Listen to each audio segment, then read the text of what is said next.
Hello and welcome to another edition of Something's Cooking at the Y. I'm Michelle Reimer, a registered dietitian with the Metro Milwaukee Peloton YMCA, and you are joining me here in my kitchen today. I actually have a couple of my furry friends that are here to help with any cleanup duty, anything that might fall on the floor. So they've got our backs covered on that. I'm really excited. This is the last Thursday of a month. We have been doing a series of soups, and so today I wanted to finish with one of my favorite soups for this time of year. It is a roasted root vegetable medley. Before we get started, I wanted to thank all of you for joining me here today. I look forward to being back in contact with you as soon as we are able to. But just make sure to come back on Thursdays and catch us here on the SOA Facebook page. So to get started, the roasted root medley. The roasted root medley takes into account all these different root vegetables that are available at this time of the year. And so last night, I did a lot of peeling and chopping, and I also did the roasting, which is fantastic because then today, when I want to make my bisque, I've got it all right here and ready to go.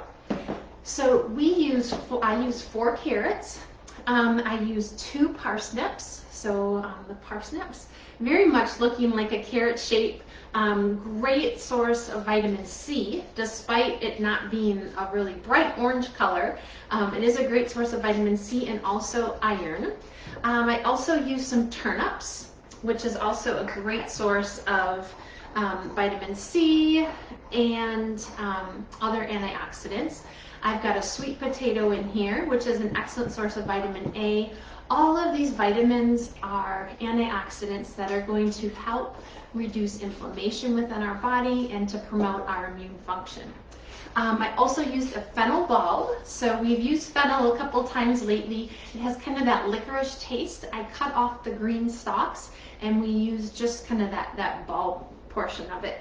I then used a couple onions, and I used the white portion of my leek, so typically this would be a lot longer, but I still need to find a recipe to use the rest of this up because I don't want to waste any of it. Otherwise it might go into my freezer bag for making vegetable stock in the future. And then I also used some regular potatoes. Now a lot of times people will ask me, should I eat sweet potatoes or regular potatoes? And they both have lots of nutrition in them. They both have vitamin C. Sweet potatoes are a very good source of vitamin A, so that's a great antioxidant. Sweet potatoes, and if you eat the skins on your new potatoes, you're going to actually get more fiber, so that's a good thing too. So while they have a little bit different nutrient profile, they're actually fairly similar in the fact that they are packed full of vitamins, vitamin C, A, K, and also have that fiber in them. So very good to add to your diet. And if you want to use a sweet potato or maybe a regular new potato instead of having some bread, well then you're getting it packed full of those nutrients. So now that I've already done my roasting, I had a big bowl out here last night. Everything was piled in. I poured about a 1/4 cup of olive oil. Again, we are using an extra virgin cold pressed olive oil. You want to make sure it's cold pressed so that it hasn't been heated during the production process. We want to make sure all of those fats in there that are really good for our heart, those unsaturated fats, are still stable in our oil. So I covered it with the oil. I also used some thyme, salt and pepper, and just kind of mixed it all up together, and then put it onto 2 baking sheets. Yes, you will need 2 baking sheets because there is a lot. Now you'll see though from those 2 baking sheets, once you bake this down, this is about 8 cups of roasted vegetables.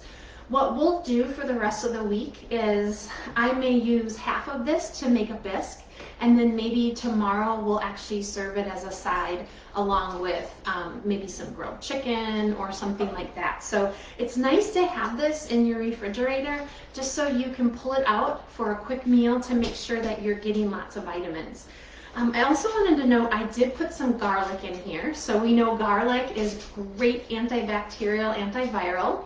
And when we crush the cells of the garlic and the oxygen, the cells are exposed to the oxygen, we have a compound called allicin that is produced, and that is what is really that active antiviral, antibacterial. Along with my onions, I made sure the recipe says to cook for about, or roast for about 30 minutes. I actually did closer to 40 because I love it when my onions start to caramelize. That caramelization process actually it kind of makes them taste a little bit sweeter. Now, of course, I didn't want to burn them, but I have some really nice caramelization going on, which is going to be amazing flavor in this bisque. So I'm going to mix up just a small batch. That's another thing I love about this, is I can make just a small batch. So if it's only me and a couple other people eating, or even just myself, I can make this up and I won't have a ton left over because it's so easy to put together. So I'm going to put 1 cup of my roasted vegetables into my food processor. And the ratio is going to be, for every cup of vegetables that you put in here, you're going to add 2 cups of broth. You could do a veggie broth, or you could also do a chicken broth, whatever type of broth you have. I had actually made some veggie broth a couple weekends ago from my big bag of freezer ends, all the leftover stuff from when I'm chopping in the peels. It was absolutely delicious, but it is long gone. So today we are going back to our Better Than Bullion. This is a paste, if you remember, and I do like to use this.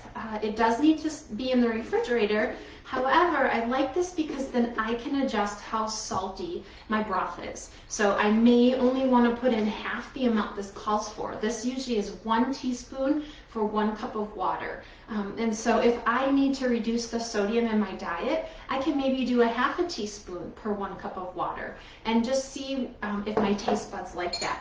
So I've got 2 cups of my broth here. Put that to the side.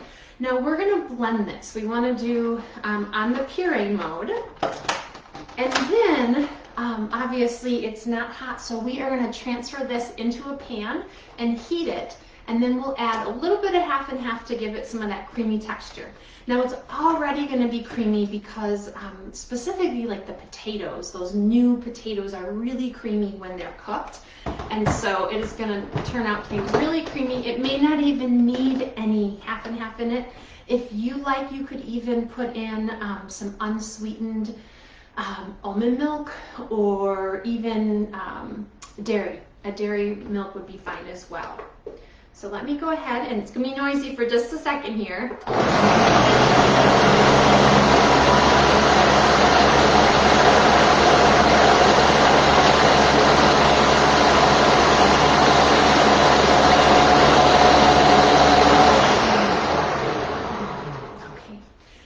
So depending on what texture I like, I could continue to puree this even more. I actually like to have some chunks, a little bit of chunkiness and texture in my soup.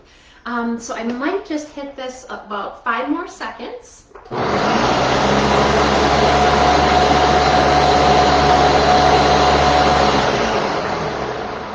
Okay.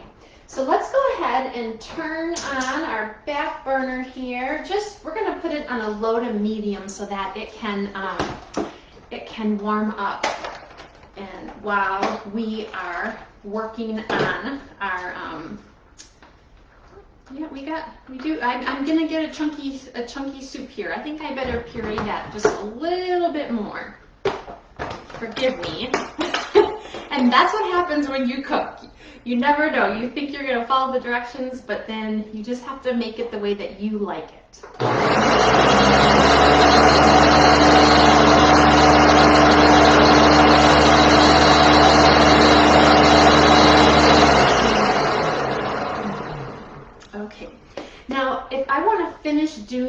rest of those vegetables when I'm done here. I probably will. And I may spend a little bit more time blending them or pureeing them to get even a thicker product. But for right now, this is going to suit my taste buds just fine. So we'll add it to our pan.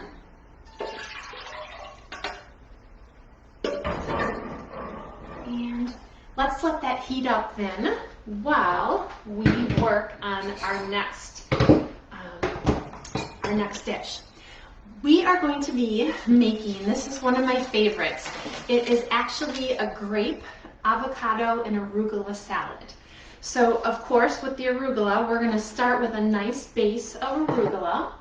Now arugula has kind of a peppery flavor. I remember one time my mom was visiting and we were going to have this salad. And she looked at me like, I don't know, I don't really like arugula. However, when she had it combined together with all of the ingredients that I'm going to show you, she actually really enjoyed it, and she didn't even know that she liked arugula. So arugula does have kind of a peppery flavor. It is very good for our heart health, for our cardiovascular health. We've got packed full of lots of vitamins, minerals in here. Very versatile. We are also then going to add a couple other things. The first is I had some purple grapes in my refrigerator. You could use green grapes, or you could actually choose to do green and red. I have red grapes here, and of course that red color is from the resveratrol that's in them. That is a very powerful antioxidant, excellent for our heart health. So we're going to add some of our halved grapes to that. We are also going to add some toasted walnuts. I like to toast these over a very low heat. If I get it too high and I walk away, I end up burning these, so and that's always a bummer. So I like to, I just stand right by them and I just continue to shake the pan. And they'll start to have this real warm, nutty smell, and that's when I know that they're ready. Again, only takes a couple minutes. Then I store them in this nice little jar. So I'm going to put some walnuts on here. Now, the Institute of Medicine recommends that adults have 1.1 to 1.6 grams of alpha-linoleic acid every day. So that's one of our unsaturated or polyunsaturated that is essential in our diet. And so excellent for our heart health. If you just have one serving of walnuts a day, you will meet that guideline. Now I know nuts do tend to have, where they are higher in fat, again it's that healthy fat, but that high fat content also makes them higher in calories. So if we're trying to maintain a nice healthy weight, we want to make sure that we're not overdoing it on the nuts. I usually say just that tiny little part of the palm of your hand works really well, not big palm of your hand, the little tiny palm of your hand, to know kind of what about a serving is. So we've got our walnuts on here.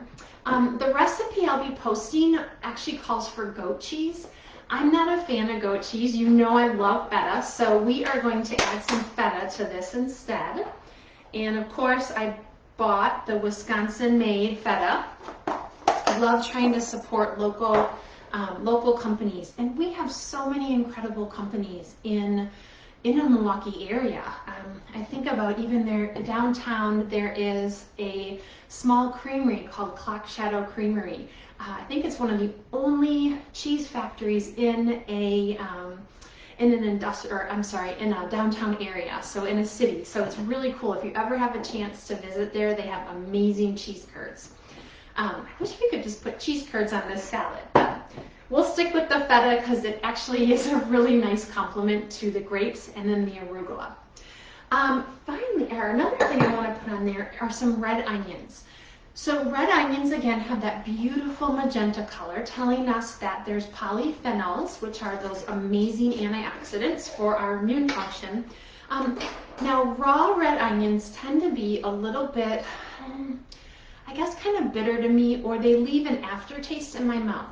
So one thing that I like to do with my red onions, and of course you could just use red onions, just sliced that way, I like to actually what I call pickling them. I cut them into very thin slices, and then I submerge them in a red wine vinegar. Within an hour of being in the red wine vinegar, they already start to lose kind of that strong taste. So these I just did this morning. If they'd been in here longer, they would be a little bit softer. But for my purposes today, we are going to use these. Just again, I love how that red wine vinegar kind of takes off some of the bite and the aftertaste of that red onion. But you could, of course, just use regular red onions. And then this is what I think some people, when I've made this salad too, have said, you're going to put an avocado in your salad? Yes, this is absolutely delicious. So I've already sliced my avocado. I tend to just kind of cut it in the shell, and then I use a spoon to scoop it out. So I'm going to add some avocado on here. You could be putting this all in a big bowl to serve to serve at dinner. I just like to do one plate at a time because you'll see the avocado, it does get a little bit brown. This avocado was getting really ripe, so I knew I needed to use it up, which is one of the reasons why I'm using this recipe, because again, you want to make sure you're using the foods that you have so you're not having a lot of food waste. However, when it does turn a little bit brown, that's really just a reaction with the oxygen. It's still okay to eat as long as you're okay with that color and it doesn't smell funky, then a little bit of brown is okay. Now finally, what we want to do is we want to make a dressing for it. And I like to make my own dressings. Let me grab my dressing supplies here. All right. And I always start with my mason jar of olive oil. So again, this is our extra virgin cold pressed olive oil, really great unsaturated fats in here for our heart. And I like to use the mason jar because I can pour everything in here and then just shake it and it's ready to go. Then I can store any leftovers in the refrigerator. Now this balsamic vinaigrette that we're making actually uses white balsamic vinegar. If you only have regular balsamic vinegar, the brown type, that's okay as well. I just like to use the white balsamic with this recipe because it's more clear when I pour it on the salad, and so aesthetically I just think it looks a lot nicer. So we are going to add about 3 tablespoons to this. And a lot of times I eyeball things. For some reason, I like to measure my vinaigrette here. So we've got our white balsamic vinegar. Again, a regular balsamic vinegar would work. The older it is, so as it ages, it gets sweeter, and it also becomes kind of more thick, and I would say kind of like a smooth, silky taste. If you have an older vinegar, you may not even need any honey to add to this, or you could use agave nectar or something like that as well.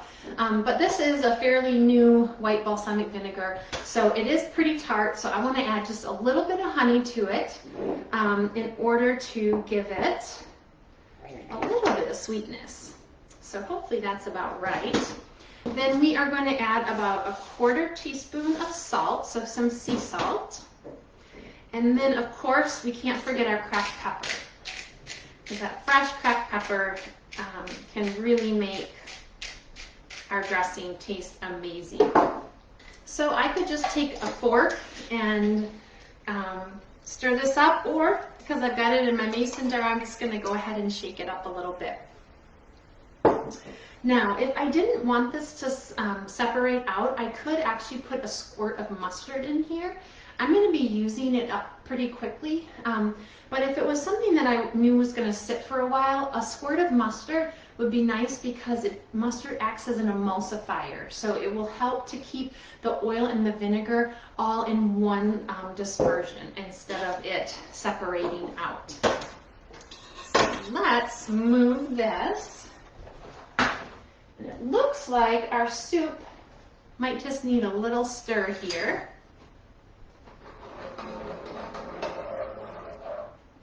And that smells absolutely amazing. So we'll let that continue for a little bit longer. I will add a little bit of my dressing to my salad. As I noted again, you could just put this all in a big bowl and mix it all up together. And so there's my beautiful salad. We'll come back to that. The last thing, as we are waiting for our soup to finish up, is dessert. And in our house, anything pumpkin always goes. And so my daughter loves cheesecake. She also loves pumpkin. So today we have made some pumpkin cheesecake bars. These are excellent to bring to a function or just to have around the house.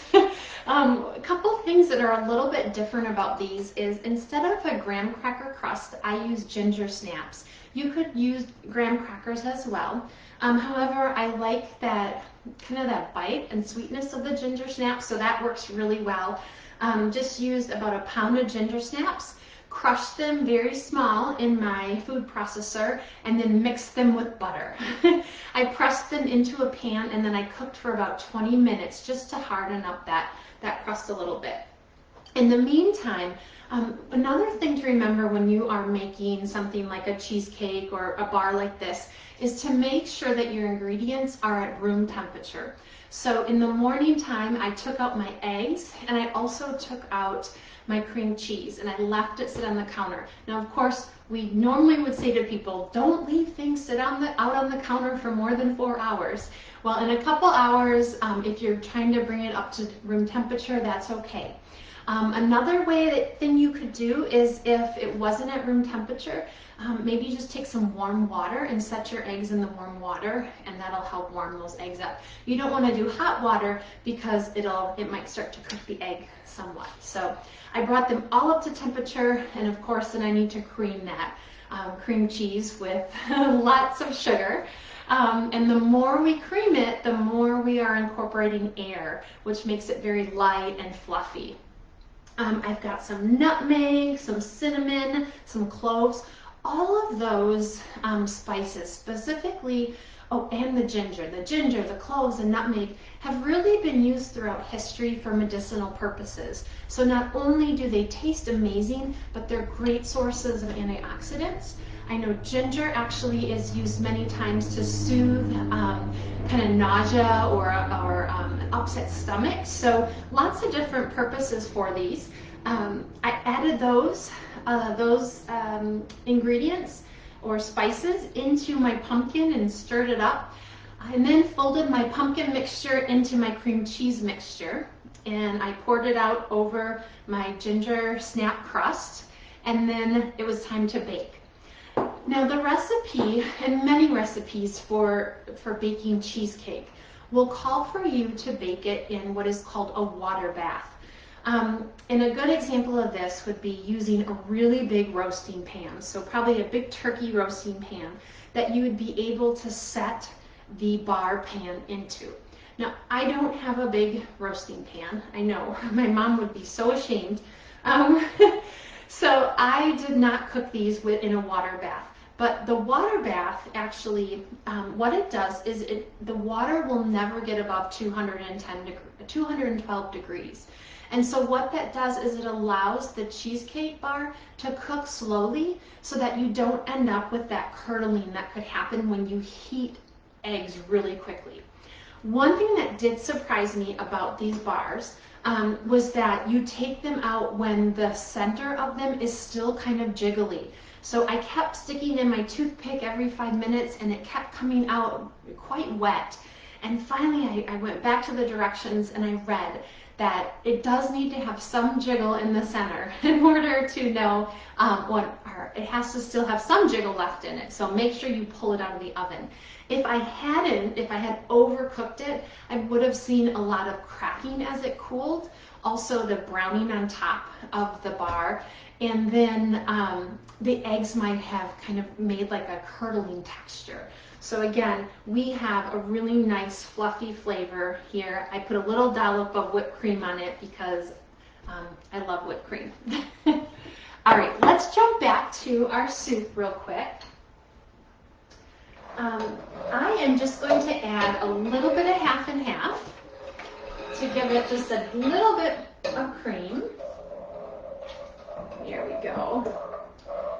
And I think we better taste it to see if it needs any extra salt or pepper. Because right now, all of the flavoring that is in this soup is from whatever herbs I put on my roasted vegetables, and then also just that authentic flavor of a roasted vegetable.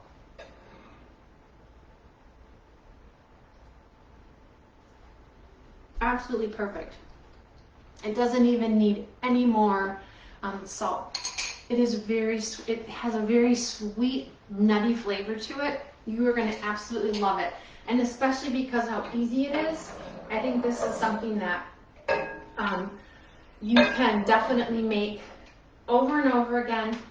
Again, on the weekend, if you have time, roast up some of those vegetables so that you have them to either, you have those vegetables to either eat as a side dish or as a bisque. So this is my soup. I'm hoping you can see it.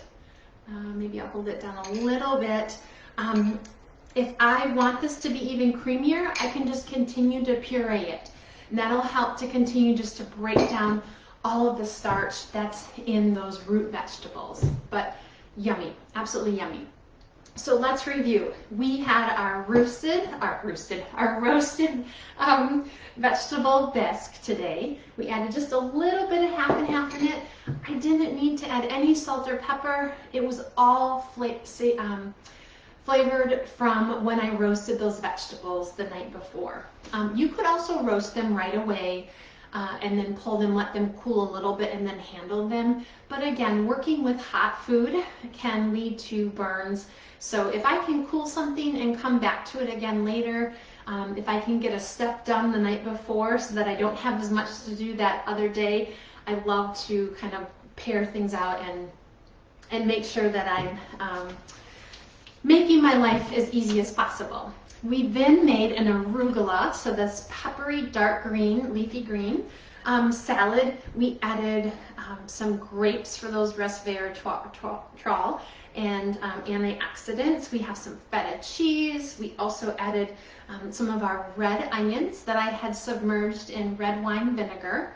We've got some great omegas in here, omega fats through our walnuts.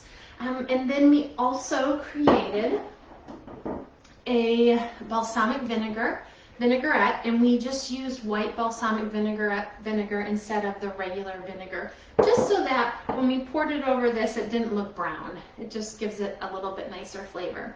So we've got our soup and a salad, just beautiful fall colors. And then finally, we are going to finish it off with a pumpkin cheesecake bar. I should note, if you are trying to cut fat out of your diet, you can use a little bit lower fat cream cheese. I actually used a third fat cream cheese, and I still think that the texture came out really nice. But if you are not concerned about that intake, many times I say, if I'm going to have dessert, I'm going to go big or go home. So use full fat cream cheese as well, if that's what you prefer. But if you are looking to make this a little bit on the lighter side, then you can use that third fat, less fat cream cheese and still get this nice product. So I hope that I gave you an opportunity to maybe see how to use maybe root vegetables in a different way. Maybe you never thought that you might like parsnips or turnips, but when you combine them into this roasted Medley bisque, you are amazed how much you like it. So again, I hope I inspire you to try something different, make something new, share it with friends, and just remember that your Y family is here thinking about you. Until next time, be well. Thank you and have a good day.